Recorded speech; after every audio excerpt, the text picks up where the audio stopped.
Hello, and welcome back to another episode of 3 Epic Games, a series where I play through every single epic game that I can and determine whether or not it was worth playing at all, or if it was just free game slop. Thank you so much for joining me. Let's get it started with our first game.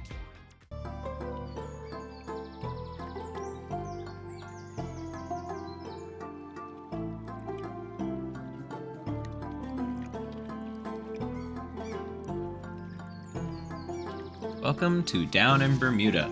After playing the last puzzle game, I was super ready for this. Oh, is it a puzzle game? Frick! No! Despite my outcries of horror, I actually did really enjoy this. It was short and sweet, and it's one of the few games that I actually managed to beat within my set amount of time for each game. Bermuda's world and music are chock full of whimsy, and yes, of course, collectibles, including Lore. Aww. Yes, there is a story in this game, and while being simple, it was quite enjoyable. So much to the fact that I won't spoil it for you, because I think this game is honestly worth playing. Plus, you get a duck companion in this game, and that's awesome. My one and only complaint, and kind of self-sabotage, was the fact that I got kind of dizzy when I rotated my camera too fast. Also, this game has no volume sliders. Why? All that being said, and answering the big question, no, this game is not free slop, and quite honestly, I would open Epic Games to play it. Our next game, on the other hand, oh boy. Wow, alright. I'm starting to think this might be a dog-themed game. Yeah, I had to start you out exactly where I started from. I had no idea what I was walking into, and I quickly learned that I am not the target audience for this game. Putting my preferences aside, I went straight into it.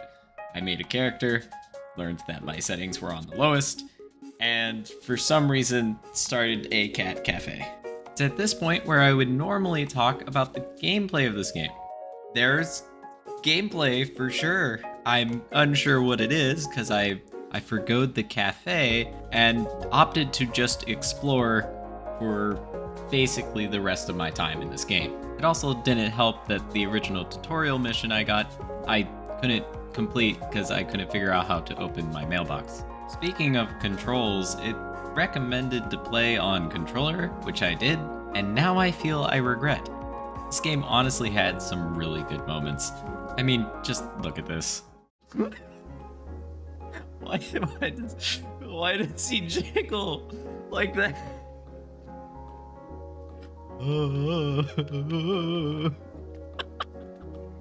Look, I'm a big fan of janky physics. Here, just one more. Yeah, if this isn't pinnacle gameplay, I don't know what is. I am absolutely sure this is someone's favorite game. I have no idea how to rank this game, and in an effort to keep this part short and my sanity high, I have opted to honestly just put it in. If you were gonna play this game, you probably will. Whether or not it's on Epic doesn't matter. For the time being, I will be playing the real man's game, Dress to Impress. On to our next game. Oh yeah, that's right. A game with a volume slider. Let's go! Yeah, that proceeded to be the only positive thing I'll have to say about this game, unfortunately. And while I tend to use each video game's soundtrack as the background music, this game's music is not up to par with what I want for this video. So for the remainder of this segment, I will be using this music I got from YouTube Library. Alright, let's get into what this game did good and what this game did bad. But let's give some context. This is a roguelike where you fly through space, you make arrests by blowing people up, and gain notoriety as a bounty hunter. You do this by fitting new parts onto your ship, using these cards that can be one of 3 colors, with orange being the strongest, then going blue to white, and you fight some bad guys, go on vacation, which is their way of gathering treasure or going to shops, and then moving on to the next fight. None of this is inherently bad. In fact, this is probably the most positive part of the game. but it has a semi-unique concept. But that's instantly undermined by the fact that you're considering this game is going up against other roguelikes like Slay the Spire. And to do that, you need a lot of depth and replayability, something that I think this game doesn't have at all. I found myself constantly thinking that every part and every relic, or whatever these items are even called, was just very subpar compared to other roguelikes I've played. The mechanics didn't feel like I was discovering a new strategy. It felt like I was more locked into whatever I had, and didn't give me much room to figure out how to play the game in a different playstyle. All of this to say that this game isn't inherently bad. It's just not very fun. And if I'm gonna spend an hour on a run, I'm probably gonna pick one of the many other types.